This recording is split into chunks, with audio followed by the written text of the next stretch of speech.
L'Ukraine serait au bord de la déroute à Kursk. Allons voir cette émission de LCI et faisons notre œuvre de salubrité publique comme nous le faisons d'habitude. C'est Héritier Bateke. Moi, je vais essayer de trouver en live leurs incohérences. Je compte sur vous dans les commentaires. D'accord?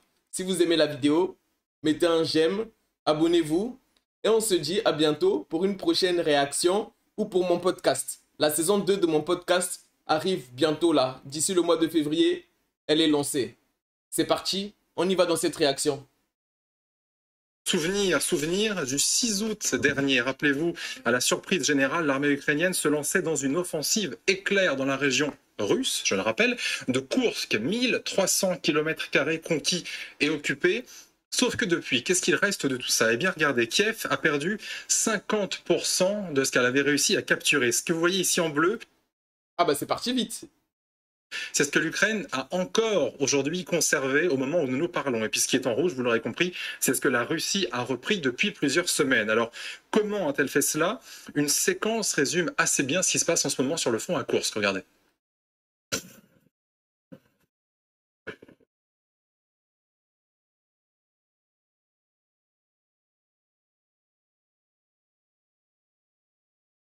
Éloquent. Et surtout, on a... Mais ça, c'était qui a attaqué du coup? Parce qu'ils nous ont montré des armes. On ne sait pas si c'est ni les Russes ni les Ukrainiens qui tirent. Qu'est-ce que vous en pensez? C'est qui tirait là? Ajoute à cela le fait que selon les renseignements américains, cités par Bloomberg bien sûr, l'Ukraine risque de perdre tout le territoire de Kursk dans les prochains mois. Est-ce que vous le voyez comme ça aussi, général? Est-ce que selon vous, vu le chemin qui est en train de prendre le front à Kursk, ça veut dire que l'Ukraine n'aura plus rien dans quelques semaines, quelques mois? Alors là, je crois que c'est un peu trop tôt pour le dire. Ah. Bon, ouais, véritablement. Lueur d'espoir. Oui, c'est pas forcément de l'espoir. Il faut observer ce qui se passe. Ce que je peux vous dire, c'est qu'ils ne seront pas évacués du territoire russe à la fin de l'année 2024, comme l'avait annoncé Vladimir Poutine, oui, ni en février. Encore, il y a 6 jours. C'est encore. Il faut observer ce qui se passe dans les prochains mois, et vraisemblablement pendant une partie de l'année 2024, parce que pour reprendre les 50% qu'ils détiennent encore, ça va pas se faire en 2 minutes. On regardait un petit peu la difficulté avec laquelle ils arrivent, les Russes arrivent à conquérir quelques portions de terrain, des fois quelques centaines de mètres. Il faudra beaucoup plus que ça pour reconquérir cette portion de Kursk, parce que les Russes peuvent attaquer, mais il leur manque souvent le deuxième échelon, celui qui permet d'exploiter et de percer et d'aller plus avant. Il faut toujours deux. Bah, une percée, les Russes ne veulent pas faire de percée en fait. Eux, ils sont dans une guerre d'attrition. Ils y vont lentement, sûrement, en prenant vraiment le temps et en étant vraiment sûrs qu'ils détruisent toutes les forces ukrainiennes. Parce que même ils ont dit la démilitarisation. C'est ça la démilitarisation. Dans démilitarisation, il n'y a pas de percée dedans, tu vas vite. Non, ils vont doucement, doucement, doucement. Oh, donc ça prendra le temps qu'il faudra. Mais ça va venir. Oh, pourquoi vous vous excitez là? Vous, c'est ça le problème, il faut toujours que ça aille vite avec vous. Non, doucement. 2 échelons en fait. Un échelon qui attaque les lignes et un échelon qui exploite derrière.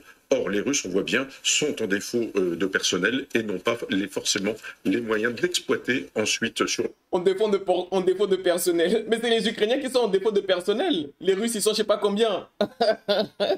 le terrain. Donc, je crois qu'il est trop tôt de dire pour que la messe est faite. Est-ce que vous êtes d'accord, Aurélien Duchesne? Est-ce que les Américains s'avancent en disant cela? Parce que eux, ce qu'ils disent, c'est qu'en gros, ça peut tenir, oui, encore un peu, c'est vrai, mais à partir du printemps, ça va commencer à sérieusement péricliter. Ce qui permet aux Ukrainiens de tenir et qui leur a permis de tenir jusque-là, c'est qu'à partir du moment où les Russes avaient commencé à contre-attaquer au niveau de Korenovo, qui était une ville au nord de Soudja, les Ukrainiens ont fait le choix non plus de s'étendre, mais de consolider. C'est à partir de ce moment-là aussi qu'ils ont commencé à couper la route à d'éventuels renforts russes, en tapant par exemple des barges de débarquement. Cela dit, les Russes, non seulement ils ont amassé des forces, 40 à 50 000 hommes selon les analystes, mais ils ont fait un saut qualitatif dans leurs forces. C'est-à-dire que dans les premières semaines, les Russes s'étaient fait balayer parce qu'ils avaient des unités de conscrits mal formées et mal équipées. Désormais, quand vous regardez qui sont les Russes en face, ce sont pour l'essentiel des VDV, c'est-à-dire des troupes aéroportées, mieux entraînées, qui avaient été décimées au début de la guerre, la bataille de l'aéroport de Lostomel près de Kiev par exemple. Donc les Russes ont quand même fait un saut qualitatif. Oui. Et enfin, côté ukrainien, ce qui peut leur permettre de tenir assez longtemps, vous prenez les unités qu'ils ont, la 22e brigade et la 88e brigade mécanisée, ce sont non seulement des brigades qui ont par exemple des véhicules blindés Stryker américains, des chars britanniques Challenger 2, Donc ça change quoi? Donc parce que tu as un Striker, parce que tu as un char britannique, ça va faire que tu vas gagner la guerre? Hein? C'est ça vos atouts dans cette guerre? Ah, bah putain. Ça montre, non seulement, enfin déjà qu'ils peuvent tenir, mais surtout le fait qu'ils soient Mais qu'ils peuvent tenir quoi? C'est parce que tu as un cher que tu vas tenir? Qu'est-ce que tu racontes? réapprovisionnés de ce genre d'équipement, montre qu'il y a une volonté de tenir un minima, je pense, juste en février. Pourquoi? Parce que si c'est le moment où commence le dur des négociations, Trump étant investi à partir du 20 janvier, ce sera une humiliation évidemment pour les Russes de démarrer avec une perte de territoire. Sauf Samantha Bendern que justement Vladimir Poutine, il l'a dit très clairement, il ne négociera rien tant que Koursk n'est pas récupéré. Est-ce que ça veut dire que finalement, si Koursk devait en effet revenir aux mains des Russes, ce serait en fait la meilleure chance possible pour des négociations? Non, moi je crois que les négociations auront lieu quand Trump l'imposera et à Poutine et à Zelensky, malheureusement. Mais en ce qui concerne... Mais elle n'a pas compris que Trump n'est pas en position d'imposer quoi que ce soit. C'est les Russes qui sont en bonne position dans ce conflit. On n'impose pas quelque chose à un gagnant. C'est le gagnant qui donne ses conditions. Mais qu'est-ce qu'elle raconte, elle? Ça, c'est quel expert, ça? Qui ne sait même pas ça? Concerne Koursk, les Ukrainiens tiennent toujours depuis de nombreux mois. Et surtout, ce qui est très important, c'est que leurs lignes d'approvisionnement qui vont directement depuis l'Ukraine jusqu'à Soudja, donc qui est l'endroit principal qu'ils ont capturé, sont toujours intactes. Mais par contre, si on regarde la carte de nouveau, on voit les Russes qui avancent depuis le nord et depuis le sud pour essayer justement de couper. Oui. De couper les Ukrainiens et de les encercler. Et là, ce serait beaucoup plus compliqué pour eux. Parce que pour le moment, quand on voit les avancées russes, on voit bien qu'ils essaient de les prendre un peu dans une pince. C'est un petit peu tous les mouvements classiques qu'on a vus depuis le début de la guerre, d'un côté ou de l'autre. Quant à ce que disent les Américains, en ce qui concerne Koursk, en ce qui concerne tout le front, tout va dépendre des armes que les Ukrainiens ont. Bien sûr. Et du soutien ou non continu des Américains. Tout va dépendre de ça. Donc, mais s'avancer sur ce qui va se passer d'ici le printemps, je crois que personne n'en est capable. Tellement de choses pour se passer d'ici là. Est-ce que ça veut dire que du coup, là, cette espèce d'alerte qui est lancée, c'est une manière aussi de dire, regardez, à vous tous occidentaux, nous Américains, si jamais on ne vient pas en aide davantage à l'Ukraine, c'est-à-dire suivez mon regard, évidemment, c'est Donald Trump qui est dans le viseur, eh bien l'Ukraine va directement à sa perte dans cette région de Koursk comme ailleurs d'ailleurs. Mais je ne crois pas que les... Mais même avec le soutien américain, l'Ukraine allait déjà dans sa perte.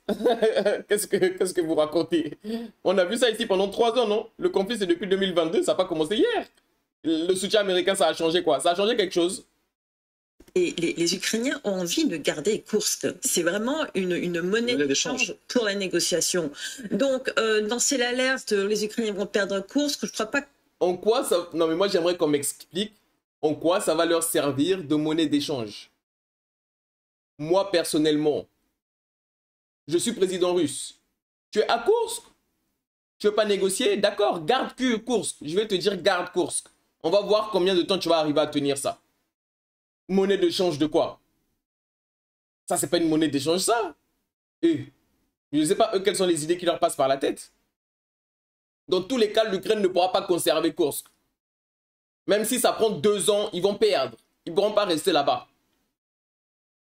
C'est ça l'alerte principale. L'alerte principale, c'est que les Russes vont avancer. Et c'est ça qui est important. Dans tous les cas, ils vont avancer, que vous le vouliez ou non. Ils vont avancer. Ça prendra le temps qu'il faut, mais ils avanceront.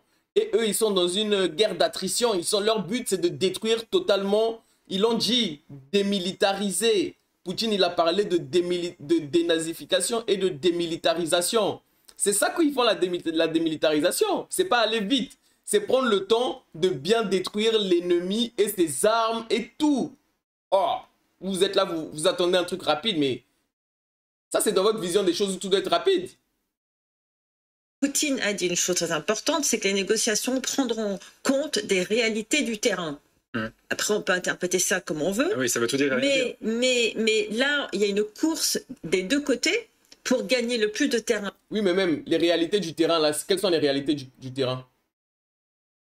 Reprenons juste cette phrase, les réalités du terrain. Quelle est la réalité aujourd'hui sur le terrain? C'est pas la Russie qui a la domination sur le terrain qui va nier ça. Personne ne peut nier ça, sauf eux là.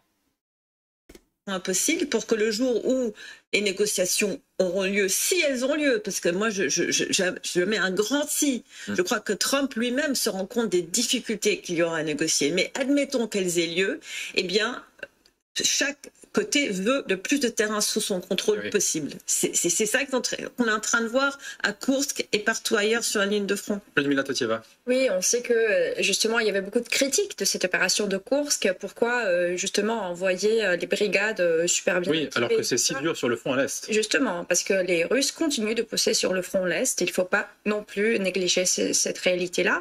Mais je pense que vu qu'on n'est pas sûr à 100%. Le but de l'opération était de disperser les forces russes. Ils se disaient qu'en attaquant Koursk, les Russes allaient se désengager pour revenir défendre Koursk. Sauf que les Russes n'ont pas fait ça. Ils sont restés concentrés sur leur objectif. 100%, quel était le but initial en fait de justement cette opération de Koursk. Il y a plusieurs hypothèses et dans cette hypothèse c'est par exemple le gain territorial et une sorte de levier important dans le cadre des négociations, mais aussi moi je trouve que ce que les Ukrainiens ont pu démontrer c'est qu'on peut aller sur le territoire russe, mener les opérations avec l'équipement occidental sans se prendre des bombes nucléaires que Poutine menaçait de justement on a quand même pris un Oreshnik en Ukraine. Oui, mais...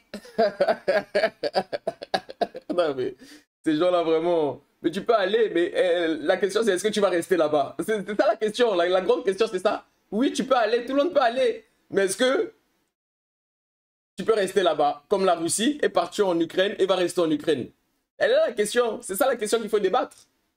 Et encore une fois... Ça c'est fait, général, c'est comme une réalité. Non, mais il y a eu un Oreshnik qui a été lancé. En guise d'avertissement, peut-être. En guise d'avertissement, qui n'avait pas de charge explosive visiblement. Et lorsque on a commencé à lancer des attaques MS sur le territoire russe, il a dit vous allez voir ce que vous allez voir, ce que vous allez voir. Ouais. Et puis en fait, il y a eu un bombardement tout à fait classique avec, avec des drones, avec d'un peu de tout. Mais il n'y avait pas d'Oreshnik. L'Oreshnik, je pense que c'est un peu l'Arlésienne aujourd'hui. Il n'est certainement pas produit en série. Et donc aujourd'hui, nous menace une arme qui doit être un démonstrateur ou qui sont en train de finir de mettre au point, mais il ne l'a pas en série. Pardon, je vous interromps. Bon, on a tous fait la réaction ici avec le Oreshnik là et tous les missiles qui tombaient là-bas là. Lui il dit que c'est pas une arme, mais ça eux vraiment là, ils sont dans le déni quoi. Franchement je sais pas. Pour dire que effectivement sur la région de Koursk, les Ukrainiens on peut le garder jusqu'à ce qu'on nous le donne les moyens et jusqu'à le moment où il y a. Vous pouvez le garder, mais à quel prix? Combien de vies vous allez encore sacrifier? Pourquoi? Pour un conflit déjà perdu. Le but de le garder, si un jour on voit qu'il n'y a plus la raison de le faire, parce que c'est quand même des moyens assez considérables, je trouve que ce jour-là, bon, il pourrait venir... C'est la question que j'allais vous poser, et je la posais aussi au général, mais est-ce que vous pensez que l'Ukraine, à un moment, peut faire le choix de battre en retraite? Parce que typiquement, on ne l'a pas fait à Bakhmout et on a vu que ça a coûté beaucoup de soldats à l'Ukraine. Écoutez, c'est autre chose quand c'est votre territoire à vous, c'est-à-dire c'est notre territoire ukrainien vous êtes en train de reculer, par exemple, ou quand c'est le territoire qui n'était pas à vous, qui est le territoire russe. Bah justement, du coup, si c'est pas ton territoire, c'est pas mieux de reculer quand tu n'es pas sur ton territoire et de refuser de reculer quand tu es sur le tien? Non, vous, c'est l'inverse? Enfin, je sais pas, je comprends pas la logique, là, faut m'expliquer. On n'a pas envie de garder, parce qu'on n'est pas un empire qui veut conquérir la Russie qui se sent menacée. Alors, c'est un peu différent. La Russie n'a pas envie de conquérir l'Ukraine. Il y a eu les accords de Minsk, pourquoi? Le conflit en Ukraine, il remonte pas à 2022 comme vous voulez nous le faire croire. Il remonte bien avant. Et il a dit plusieurs fois qu'ils ont intervenu pour le bien des populations russophones qui étaient bombardées depuis 2014 par le régime de Kiev. C'est ce qui pousse à l'intervention russe. Moi, je trouve que quand même, il y a beaucoup de questionnements en Ukraine même, sur cette opération de Koursk. On n'a pas toujours toutes les réponses, mais ce qu'on sait, c'est que c'était un acte symbolique, mais aussi d'une manière plutôt comme une sorte de message passé à nos alliés occidentaux pour dire si on peut taper la Russie, on devrait le faire davantage. Et moi, je trouve qu'avec cette justement opération de Koursk, il y avait aussi un cap qui était passé du côté des alliés par rapport à, disons, la liberté d'utilisation des missiles de l'emporter ou autres. C'est-à-dire, on a un peu poussé la chose pour dire, c'est possible, n'ayez pas peur. C'était notre message. Maintenant... Moi, je dis ce mot, hein. Comme vous allez taper là, pour aller taper, il n'y a pas de problème. Mais quand il y aura la riposte, on ne veut pas vous entendre vous plaindre, parce que vous êtes spécialiste. D'aller taper, quand il y a réponse, oh, regardez, il a tiré. Ah bah non. Allez taper. Mais quand on va vous taper derrière, faut pas vous plaindre. Il nous faut continuer d'avoir assez d'équipements pour pouvoir déjà tenir notre front à nous à l'Est. Là, c'est la grande question de... On parlera des équipements tout à l'heure d'ailleurs. Général, votre avis justement sur un possible retrait en cas de grosses difficultés à Kursk? Eh bien, c'est possible parce que Général, ah lui, il est rouge là, ça se voit que lui il a bu trop de vin là. Un général d'étable. Il doit vraiment descendre les bouteilles de vin et pas beaucoup de munitions lui. retrait permet de raccourcir le front. On comprend bien, il y a un saillant. Dans un saillant, comme ça, en triangle, vous utilisez plus de troupes. À partir du moment où vous rétrécissez le front, vous avez une ligne droite au lieu d'un saillant, vous allez avoir une densification et ensuite une densification de votre ligne de front, et ensuite vous aurez moins de difficultés avec vos lignes d'approvisionnement qui, elles aussi, sur les flancs, sont vulnérables. Ça, c'est possible. Mais vous utilisez le terme battre en retraite. C'est pas ça le battre en retraite. La retraite de Russie, on bat en retraite. En 1940, en 1940, on bat en retraite. Moi, j'ai pas les termes exacts. Non, alors le terme exact, moi je vais vous dire, parce que on n'en parle pas suffisamment. Les Ukrainiens ont des manœuvres. D'abord, ils manœuvrent. Et c'est parfaitement coordonné. C'est quelque chose de coordonné. C'est pas des retraites en désordre, etc. C'est-à-dire, quand ils s'en vont, c'est qu'ils l'ont décidé. Et ça s'appelle sur un terme militaire. Mais quand tu fuis, quand tu vas en retraite, c'est pas que tu as décidé de partir. Dans les deux cas, le résultat c'est la même chose. Donc tu fuis, non? Mais après, moi je vois pas où est le problème de battre en retraite. Tu peux tout à fait faire un repli stratégique. Tu recules pour mieux te réorganiser, pour mieux attaquer. Mais il n'y a pas de mal à ça. Où est le problème? Pourquoi vous ne voulez pas? Oh non, retraite. Où est le problème avec ce terme? Qui s'appelle du freinage. Et le freinage, c'est échanger du terrain contre du temps. Et en provoquant l'attrition ennemie. Et on l'a bien vu notamment à Korikovo, etc. Il se retire au fur et à mesure et les derniers éléments partent lorsque l'ensemble du dispositif a été extrait. Et donc ça, c'est voulu. Donc on leur dit, vous tenez tel jour jusqu'à telle heure.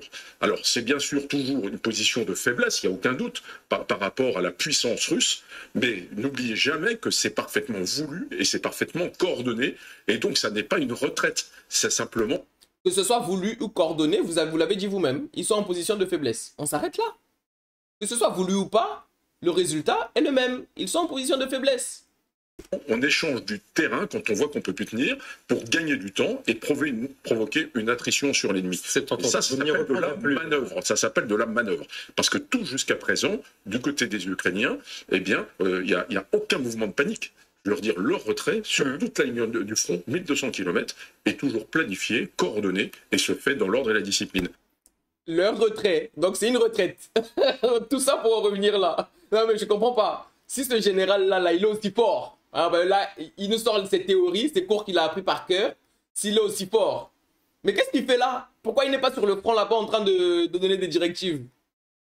Et ça, c'est pas facile à faire, croyez-moi. Entendu. En tout cas, il y en a un, Vladimir Poutine, qui bien sûr, depuis un petit moment, commence à dire vous, les troupes russes, chargez-vous de nous débarrasser de Kursk, justement, de ces troupes ukrainiennes. Écoutez. Je ne peux pas vous donner de date précise, mais nos gars se battent. Je ne comprends pas vraiment l'intérêt qu'il y ait pu avoir à s'installer dans la région de Kursk pour les forces armées ukrainiennes. Mais je peux vous assurer que nous les battrons. Samantha Bender, est-ce que vraiment Kursk a un intérêt pour négocier? Qu'est-ce que ça apporte concrètement de garder Kursk? Mais ça apporte que la Russie ne peut pas laisser un bout de son terrain aux mains des Ukrainiens. C'est absolument impensable pour Poutine de laisser faire ça. Oui, mais concrètement, est-ce qu'on peut l'échanger contre, par exemple, un autre territoire ukrainien? Est-ce qu'on peut se dire, on vous rend complètement Kursk et vous nous donnez la Crimée? Quand on a envie de négocier, tout est possible. Mais qu'est-ce qu'il raconte, lui? Un échange pour quoi faire? Ils ont la capacité de tenir ce territoire et de le garder. La Russie, c'est-à-dire que là, vous proposez des échanges sortis du chapeau qui n'ont aucun sens. Là où la Russie a la capacité d'assiéger et de rester en Crimée sans qu'on puisse la déloger, vous voulez qu'elle échange la Crimée contre un territoire que même si ça prend du temps, elle va le libérer? Mais est-ce que vous êtes sérieux dans votre raisonnement? Il vous manque des cases là, c'est pas possible. Possible. Et c'est clairement ce que les Ukrainiens ont en tête. Et c'est clairement ce que Poutine ne veut pas être obligé de faire. C'est pas possible. Ils n'échangeront pas des territoires qu'ils sont capables de tenir contre un territoire qu'ils sont capables de reprendre avec le temps. Là, votre logique n'a aucun sens. Personne ne ferait ça stratégiquement. Stratégiquement, c'est un mouvement nul. Si vous faisiez ça, vous êtes nul. Si vous faites ça, vous êtes nul, zéro. Il ne veut pas être devant le fait de devoir négocier un bout de la Russie pour un bout de l'Ukraine. C'est absolument... ce serait une grosse humiliation pour lui. On est d'accord. Donc, il prendra le temps qu'il faudra, mais il récupérera son territoire parce que l'Ukraine n'a pas la capacité d'assiéger Koursk et de rester installé indéfiniment à Koursk. Ils n'ont pas cette capacité-là. Même si ça prend 1 an, au bout d'un moment, ils seront à court. Donc, pourquoi vous voulez qu'ils se pressent? Là où je sais qu'il y a quelque chose là, même si ça prend 2 ans, je vais l'avoir. Pourquoi tu veux que je cours après cette chose-là? Je vais toujours arriver là-bas. Non, votre logique là n'a pas de sens. Oui, mais je voudrais juste rappeler aux téléspectateurs que Poutine n'a pas pu encore récupérer son territoire, qu'il a dû faire appel à entre 10 et 12 000 soldats nord-coréens. On en parlera. On attend toujours les preuves, hein. Parce que vous dites, on ne voit pas les preuves. Et ne nous sortez pas de personnes asiatiques en photo, parce qu'on sait très bien que la Russie, c'est le pays le plus long du monde qui va jusqu'en Asie. Et il y a des Asiatiques qui sont russes. Donc, on veut des preuves concrètes. Pas juste des photos, oh non, un Asiatique, c'est un Nord-Coréen. Parce que ça peut être un Asiatique russe. Ah, tout à l'heure. Qui l'utilise comme de la chair à canon pour essayer de récupérer ce territoire, il n'y est pas encore arrivé. De la chair à canon, vous disiez qu'il y avait 10 000 personnes. Donc, 10 000 personnes chair à canon, donc on les envoie mourir. Et les 10 000 là, ça finit jamais, hein. Ça descend jamais. Hein. Vous ne voyez pas qu'il y a un problème dans ce que vous racontez? Malgré toutes les armes qui n'arrêtent de montrer, qui n'arrêtent pas de vanter, eh bien, il n'a toujours pas récupéré ce territoire. En plus, les Russes qui ont été évacués du territoire de Koursk se plaignent parce qu'ils n'ont pas eu de compensation, ils n'ont pas été bien relogés, ils sont encore dans des situations extrêmement précaires. Tout au début de l'invasion ukrainienne, il y avait une grande peur de la part des Russes que leurs propres troupes russes allaient bombarder de façon massive la région de Koursk, parce que les Russes ont l'habitude de ça. Ils ont l'habitude que leur propre gouvernement ne fasse aucun égard pour la population civile. Et quand on repense, là, vous avez... Tellement. Donc, du coup, elle nous explique que le gouvernement russe s'en fout de ses civils, alors que on voit très bien que la Russie s'est engagée dans ce conflit pour protéger les russophones d'Ukraine. Et on voit très bien comment Poutine a relevé la Russie depuis les années 90 où elle était effondrée pour le bien des Russes. Mais non, le gouvernement s'en fout des Russes. Qu'est-ce que vous en pensez? Est-ce que le gouvernement russe s'en fout de sa population? Comme certains gouvernants occidentaux n'en ont cure des intérêts de leur population. Parce que c'est bien là qu'on en est. Vous avez montré donc cette séquence, c'était la fameuse séquence quand des 4 heures de Poutine, de sa conférence de presse de fin d'année, quand le s'adressait au peuple notamment. Mais la façon dont il a parlé à cette dame, quand on écoute la version originale, était d'une condescendance. C'était, mais bien sûr, madame, quand on récupérer ces territoires, cela va de soi. Mais je ne vais pas vous dire quand on va le faire. Mais il ne le disait pas en voulant dire je ne sais pas quand. Il disait, mais moi, je ne vais pas vous le dire quand. C'était vraiment... c'était douloureux à regarder pour cette femme qui appelait pour savoir quand elle allait récupérer sa maison. Et c'était vraiment, quand on compare la façon dont le président ukrainien parle à sa population en laissant des tons... Le président ukrainien envoie sa population mourir pour aucune raison, et surtout pas pour les intérêts de son pays. Et en face, on a un président qui se bat pour les intérêts et pour la sécurité de son pays. De quoi vous parlez? Qu'est-ce que vous racontez? Encourager, de les soutenir, là, c'était espèce de pauvre idiote, je te méprise, et bien sûr qu'on va récupérer notre terrain. C'était vraiment pour comprendre comment il se comporte vis-à-vis de son propre peuple. Charmant. On va rejoindre Thomas Misraki, qui est l'envoyé spécial de LCI en Ukraine. Bonsoir Thomas, merci d'être avec nous. Alors, vous n'êtes pas à Koursk, mais justement, on parlait de difficultés sur le terrain. L'armée ukrainienne, elle n'est pas forcément en bonne posture ailleurs non plus, notamment sur le front Est. Est-ce que justement tout ça commence à avoir un impact sur le ressenti des troupes et même des civils d'ailleurs? Si vous me demandez si les Ukrainiens ont l'intention d'arrêter de se battre, la réponse est non. Évidemment, ils vont continuer à se battre et tous nous le disent. sur les différentes parties du front où nous avons pu aller ces dernières semaines avec Arthur Grolet, que ce soit dans le nord, aux alentours de Kupiansk, que ce soit aux alentours de Pokrovsk ou plus au sud, dans la région de Kherson, tous les soldats, sans exception, à qui nous avons parlé, nous disent qu'ils vont continuer à se battre parce qu'ils ne peuvent pas perdre cette guerre. Mais ce refrain-là, ils ne peuvent pas, mais ils l'ont déjà perdu. Je suis désolé de vous l'annoncer. Je suis désolé de vous apporter cette mauvaise nouvelle. Mais la guerre est déjà perdue là. Tout le monde le voit. La planète entière le voit. Tous les peuples le voient. Il n'y a que les élites qui ne le voient pas. Entend depuis le début. Sauf que ce qui a changé, évidemment, c'est la réalité du terrain. Ils sont en repli partout, les Ukrainiens. Merci. La réalité du terrain a changé. Ils sont en train de perdre. Ils ne peuvent pas perdre cette guerre, mais c'est pas parce que tu ne veux pas que ça ne va pas se passer. Il y en a plein, ils ne voulaient pas mourir, pourtant ils sont morts.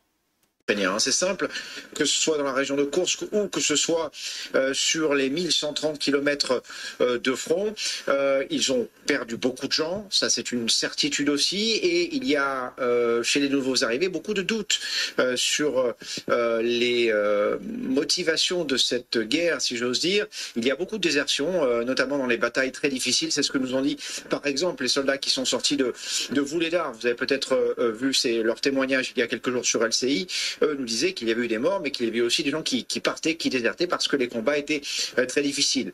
De manière générale, l'armée ukrainienne reste mobilisée, évidemment. De manière générale, tous les soldats, comme je vous l'ai dit, à qui nous avons parlé, ont l'intention d'aller jusqu'au bout, jusqu'à la dernière goutte de sang, nous disait l'un d'eux sur le front sud de Pokrovsk. Mais effectivement, c'est très difficile. La seule vraie question qui se pose sur le repli qui est en train d'être opéré par les Ukrainiens en ce moment est de savoir si, c'est un repli tactique, un repli stratégique, c'est-à-dire qu'on retire les hommes pour reconsolider, reconstituer ces lignes et qu'ils repartiront à un moment ou à un autre de l'avant, ou est-ce que c'est un repli subi en quelque sorte et qu'ils n'ont absolument plus le choix parce qu'il manque d'armement, parce qu'il manque encore évidemment d'hommes pour combattre. Un repli est un repli. Qu'importe la raison, appelez-le comme vous voulez. Un repli est un repli.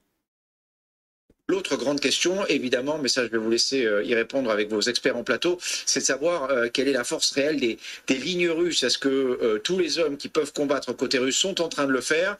Si des Nord-Coréens combattent aux côtés des Russes à Kursk, on peut imaginer...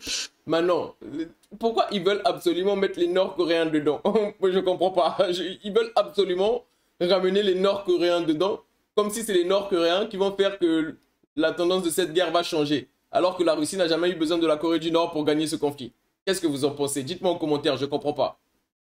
Que l'état des troupes n'est pas formidable non plus côté russe, mais ça on ne le sait pas, ça c'est la grande interrogation.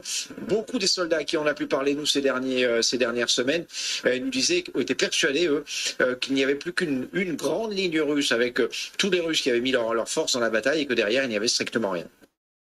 Souvenir. Bon, qu'est-ce que tu as pensé de la vidéo? J'attends tes retours en commentaire.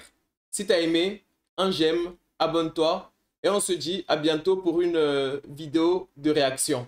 D'accord? Mais en tout cas, on doit continuer notre œuvre de salubrité publique et vraiment dénoncer tous les mensonges qu'ils racontent là. On ne peut plus rien laisser passer là. C'est bon, c'est trop grave. À bientôt l'équipe. C'était Héritier Bateke.